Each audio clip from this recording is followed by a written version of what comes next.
Hey guys, welcome back to Believe in Eagles. I'm your host, Lee Mayock, and as always, this show is brought to you by Bet Online. Bet Online is the world's most trusted betting platform and your number one source for online betting. The biggest betting weekend of the year is coming up, which means more updated odds and props for Super Bowl Sunday. I've told you guys this before. Super Bowl prop bets are my favorite thing in the world. Like, I'm talking everything from how many times are they going to show Taylor Swift,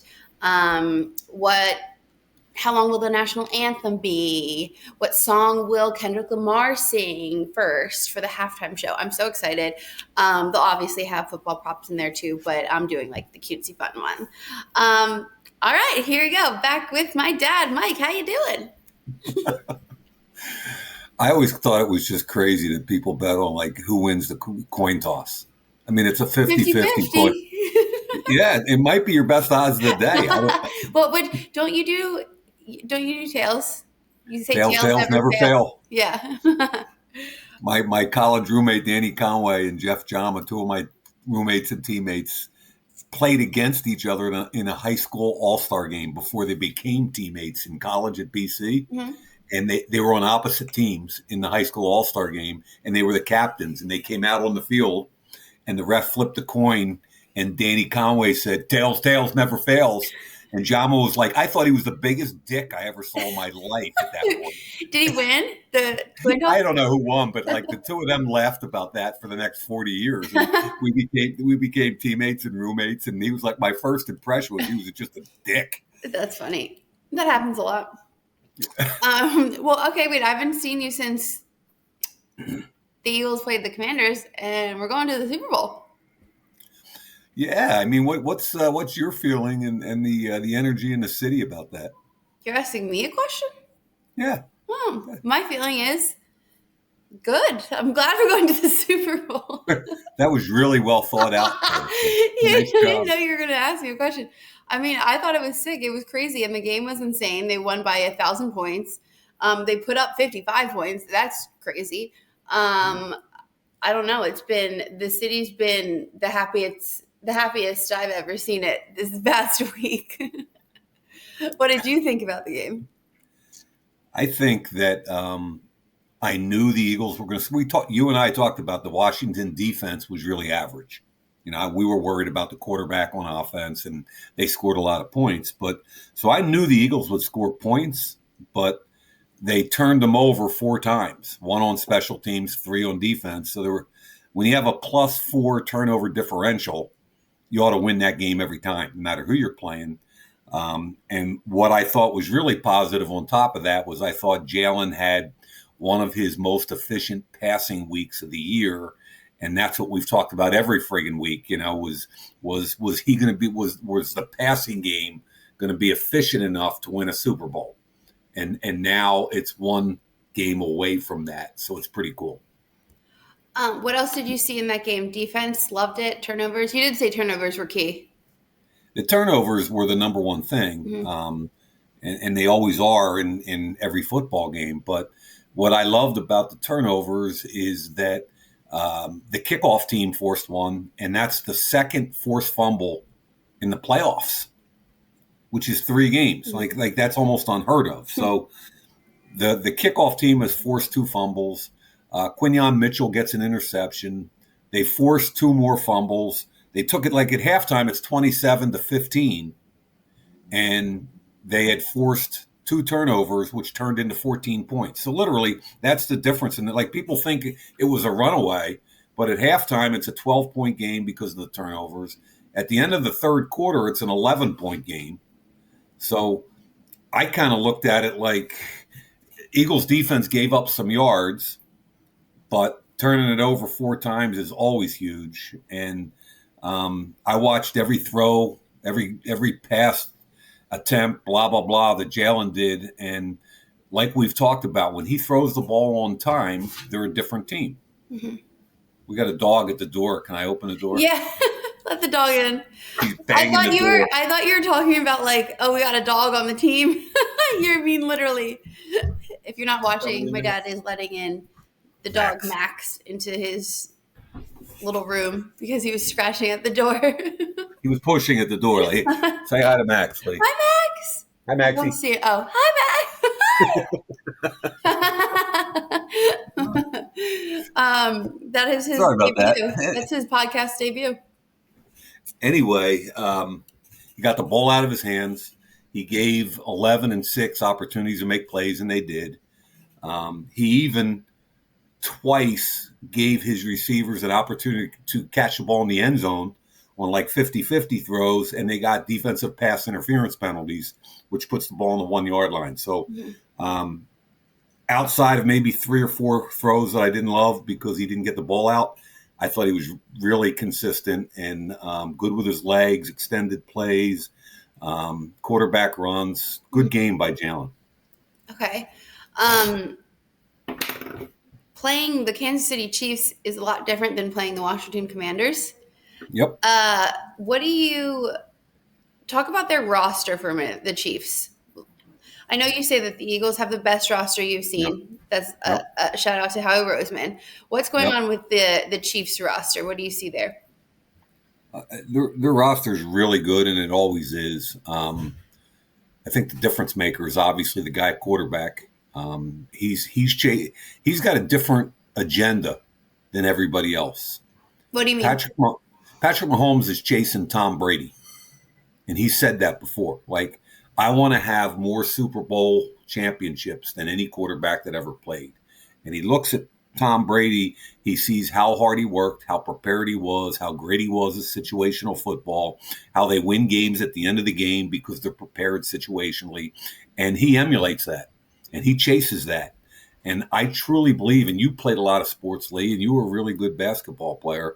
And you know that there are certain people that make a team better because not only are they really good, but they're team first. Mm-hmm. And that's what Patrick Mahomes is. So they start with an infrastructure where they've got, if not the best quarterback, one of the 2 or 3 best in the league. They've got a head coach that calls the plays, so he's not leaving. It's not like they get an offensive coordinator has to leave every 2 years and you learn a new system. Mm-hmm. So you got Andy's system calling the plays. You got one of the best quarterbacks of all time playing. Their defensive coordinator, Steve Spagnuolo, another Philly guy. You might see him down the shore this summer. Spags isn't going anywhere.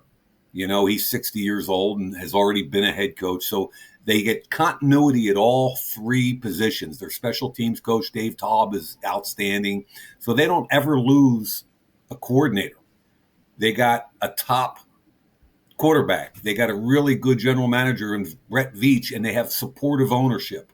And that's kind of the criteria for how do you continue sustain success in the NFL over time. Most teams don't know how to do it.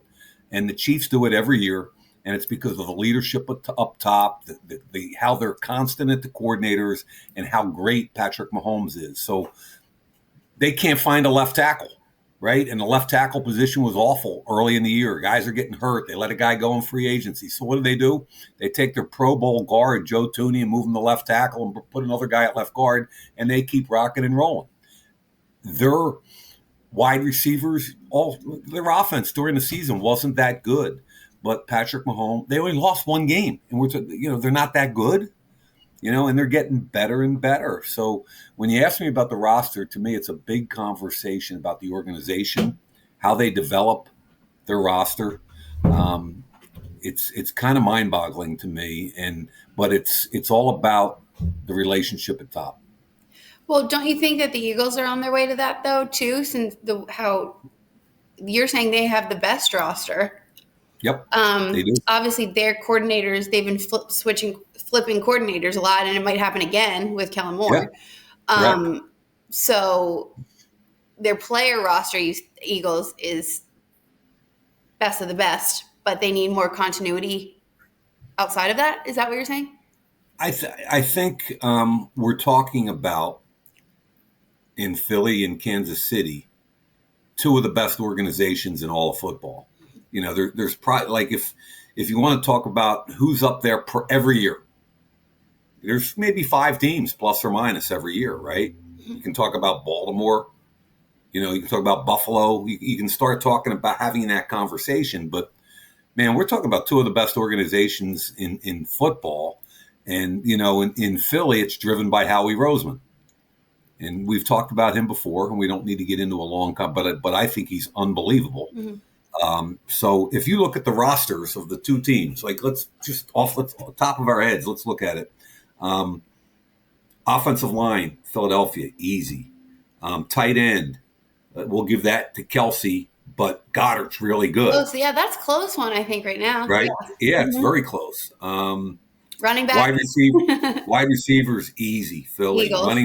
Eagles. Running back, Hmm. Eagles. Quarterback, Kansas Chiefs. City. Yeah. So on offense, you're looking at kind of like quarterback, tight end, but the rest of it is Philadelphia, Hmm. right? On defense, I think the D line, Philly's defensive line is better. And keep in mind, Kansas City's the number two scorer, or the number, were they 2 or 4? I think they're 4. Eagles are 2, Hmm. not scoring defense, and so they're both really good, right? So D line I'd give to Philly. Linebackers I think is a wash, and I think the defensive backfield is plus or minus a wash. So um, if you look at the roster, the edge goes towards Philadelphia. Hmm. But like the Super Bowl 2 years ago, Philly and Kansas City, all Philly fans are going crazy at halftime because they're up 10 or whatever they're up, and I'm sitting there going, Careful. Patrick Mahomes and Andy Reid, you're celebrating? Please don't. So I think the great equalizers for Kansas City is here, and I don't know if you're going to you want to talk about the fits of the players coming off the bus and what's her face, what song's going to happen at halftime, and I get that, I really do. Um, Man, I mean, I could get into so many different nuances of this whole thing, but I don't think you really want me to. But Okay, but it doesn't matter what I want. Give the people what they want. I don't know. What are you even What do they talking? What want? do you mean? Like, I mentioned one Here's thing about betting on props, and now you think I don't care about the game. No, I I'm care about the teasing game. you. Give me one nuance. Try me. Try you. Yeah, give Okay. me a nuance. Let's see. Let's see. Okay. So there are a few teams in the league that are so well coached, and we talked about Washington last week with winning moments in situational football. Kansas City's the best at that. Mhm. And when the game gets in the fourth quarter, and there's 4, 5, 6, 7 minutes left, and it's a close game, you almost can just kind of turn the TV off and walk away because you know Kansas City's not going to make any mistakes. They're going to manage the clock. Their defense is going to blitz the hell out of the quarterback in key situations. They're going to come after you. And sooner or later, Patrick Mahomes is going to get you. That's what you kind of know. Fact. They're used to winning moments. Mhm. They're used to being in. They live for it. They embrace the pressure. Like Buffalo last week. Buffalo can't get over Kansas City Mhm. in the AFC. That's been and until Buffalo handles that, until they beat them, Kansas City's going to be the beast of the AFC. Mhm. And it's similar to me on the whole NFL picture until Philly gets used to getting over the hump with a team like Kansas City. 2 years ago they lost with a 10-point lead going into the second half. Last year they imploded after they were 10-1, and now they're back this year, and they've got to get over that Kansas City hump. And again, I think that's hard. If it's a close game late, that's hard, man. But wouldn't you say that the Eagles did do that against the Patriots, who the Patriots were similar to the Kansas City Chiefs in that aspect, that they were always winning and no one could get over the hump of beating them, and then the Eagles beat them in the Yeah, Super Bowl in yeah, Minnesota? and that's Well, a while if ago. any city is going to do it, it would probably be Philadelphia. While ago, different team, different staffs, all that kind of stuff. I mean, But it's been done. it has been done. And here's what worries me a little bit is Okay. that the Eagles are plus 10 in turnover differential in the playoffs, which is off the charts. 3 games, they're plus 10. Mm-hmm. Remember, they played Green Bay, they were plus 3 or 4, and we were like, how can they only score 22 points when you're plus 3 or 4 in turnover diff? Then they turn Washington over 4 times and run them out of the gym, Mm-hmm. right? So that's awesome. But what if there are no turnovers? What if they go -1? What if the game gets into 4 minutes left and I don't care who has it, Mahomes has the ball down, or Patrick or Jalen has to, who you betting on? Are you asking me? Well, you're Miss Bet Online. I mean, it's really tough to bet against Patrick Mahomes. It's really tough to Yeah. do that. Yeah, I get your point. I completely get it. I'm just being realistic. I think the city of Philadelphia, from what I hear, just thinks they're going to run them out of the gym. And if they do, awesome. But if it's a tight game late, hold on to your shorts, ladies and gentlemen. So then what do you think? How do you think the Eagles could put themselves in the best position to win? Like, how should the game go?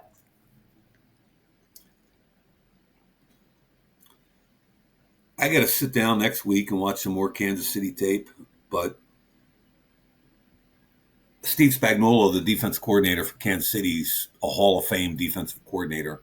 And he's going to try to do what we've talked about all year, which is to limit Saquon Barkley and force Jalen to beat you.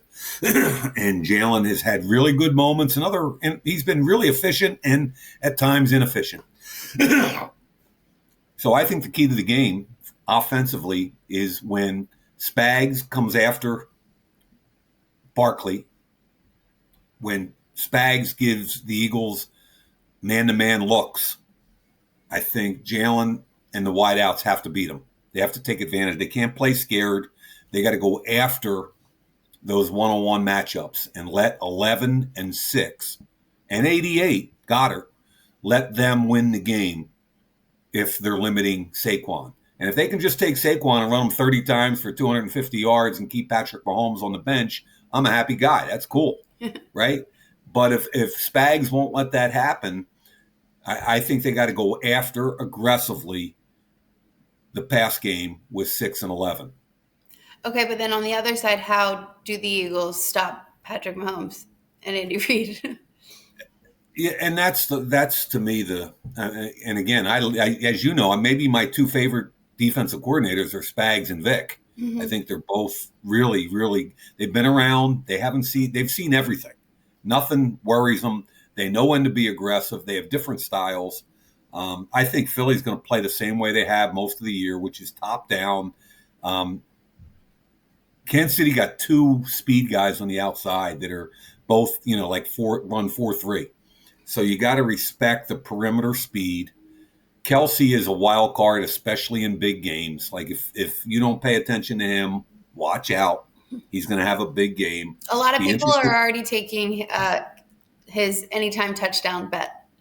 Really? Mm-hmm. That doesn't surprise me. I know. I mean, the cool thing about Kelsey for Kansas City is the first playoff game, he had 10 or 11 catches, and he was like, whatever. He was their whole offense. Mm-hmm. Then last week, he only had 2, 3, 4. I mean, he's there when they need him. Yeah.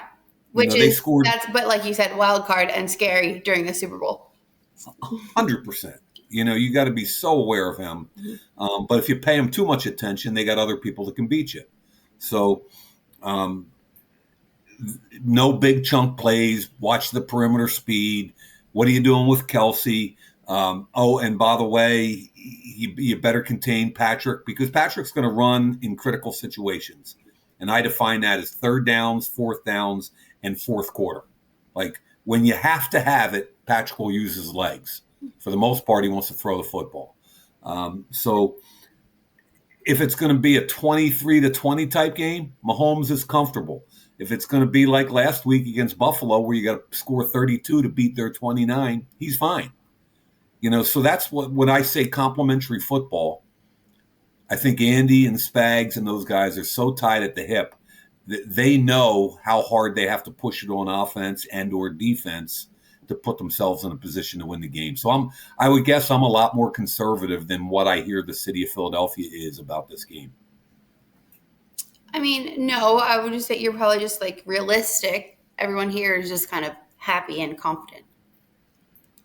You want to go into a big game being confident, though, don't you? Philly fans amaze me, and they always have. You are one. We grew up. Yeah. I mean, I'll never forget Pop taking me to my first Phillies game. I think it was 8 or 9, and you never even heard of Connie Mack Stadium where the Phillies played when I was a little kid. And I walked out there, and Connie Mack was the name of the Philly stadium. Was that a name for a woman? No, it was a guy. Oh, I was like, the what? We had a stadium for a lady? I was going to be so proud of us. No.